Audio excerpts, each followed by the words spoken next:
Hey everyone, welcome to another installment of the Your Car series, Show Dogs Rides, here on AmPro Engineering. What we have here is a kind of an interesting anomaly. Although this car did belong to Show Dog, he didn't build it. This vehicle was built by a member on Tamiya Club called Scatoman. And I mean, look at it. The guy is an artist. This thing is just brilliant. I mean, there's so much happening here, right?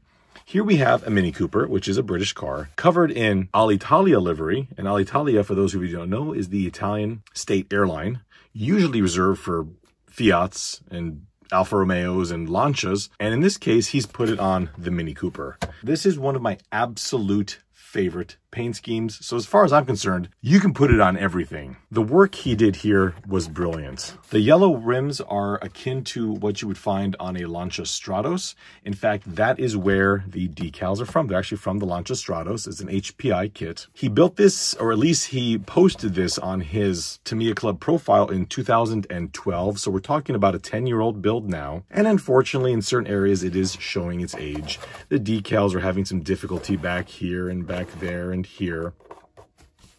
However, its new owner, Instagram name right there, will be tidying this little guy up here and really making this thing look even better. This is not just a simple livery build here. There's a lot more that he's done to it. You can see here that it actually has full operational lighting. These, I believe, are not turn signals. In fact, in the photographs, they light up blue. Here you've got your driving lights.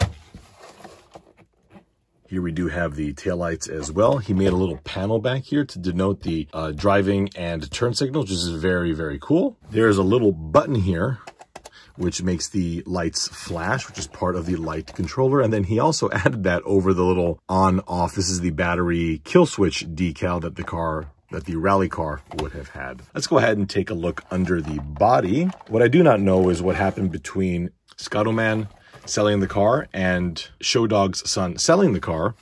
But if we open this up here, and then this is what attaches to the receiver, we can see a fairly box standard MO3, I believe this is. This is a front wheel drive vehicle, and I believe this is the shorter chassis variant. There's an MO3M and an MO3L. What is interesting to note, and I saw this, obviously, what we're looking at here wasn't done with this body on the car, but whoever did this to the car, I don't know if it was Scatoman, I don't know if it was Show Dog later on, I don't know if Scatoman bought this used off somebody else and then put this cool body on it, but whoever did this is a legend. That is so cool. I mean, the bumper's got nothing. What the heck happened? I mean, it's got to have hit something at this angle here. Maybe a driveway, up and down a driveway. I don't know, but it's just, they're a legend, whoever did that. I love stuff like this. I mean, even look at the rear arms. They are hammered. They've been showered by rocks and God knows what. This car has been loved throughout its life, both in terms of it being used, in terms of Scatoman building it, in terms of Show Dog buying it and preserving it. This thing has really shown love. And I think in the future, we will see more of this car again. You can find this thing on my friend's Instagram. So expect to see future updates and more miles on this car, which it certainly deserves. Electronics are not too special. It's got I've actually got a couple of these. They're really, really good ESCs. It's got a Futaba 2.4 gigahertz radio, 4-channel, kind of cool. Stock silver can motor, although when Scatoman sold the car, he did mention a sport tuned or something. And again, I don't know if he swapped it before he sold it, if Jim swapped it. I don't know that part. But overall, it's a pretty basic chassis. And I think ball bearings. It's got ball bearings, but they perhaps could use some lube. Oil fill shocks all around. Again, a very, very basic chassis with an absolutely legendary body. Hey there, just wanted to give a quick update on the Show Dog Mini Cooper. Of course, I have the original body. I will not mess that up. I'll do my best at least and be very, very careful with it. I do want to give a shout out to AmPro for making sure that I was able to get this, because this is something that I've wanted for, I mean, let's be honest here, the 90s. So anyways, thank you, AmPro, for making that happen. Here is the clear body that I also got from ShowDog, thanks to AmPro, of course. And there we go. Let me move this guy. So I was able to paint it in red, which I've kind of always wanted to do, the classic color. I was able to get some 3D printed bits here and there, so I got the logo in the front. I made the light buckets myself, got some rear view mirrors, painted those by hand.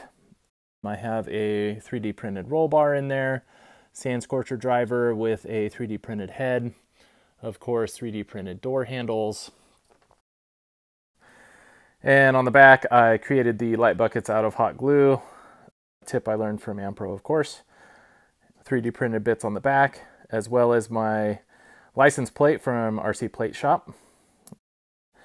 And then on the top, one thing that I've always wanted to do is the checkerboard top. I hand masked that and painted it. It's not perfect, but it's pretty good for eyeballing it. So anyways, that's the update, and I couldn't be happier to have this in my collection. So thanks again to AmPro Engineering for making it happen. Thanks. My friends, thank you all so much for watching. I'm very grateful that Dustin allowed me to do a My Car series, or I should say a Your Car series, on ShowDog and Scott-O-Man's Mini Cooper. It's an absolutely outstanding vehicle, and I'm glad that it's been on my workbench. Remember, if you do want to see this car in the future, hashtag ShowDog Mini Cooper. Thank you all so much for watching, and keep whipping up those non-box art paint jobs. We'll see you next time.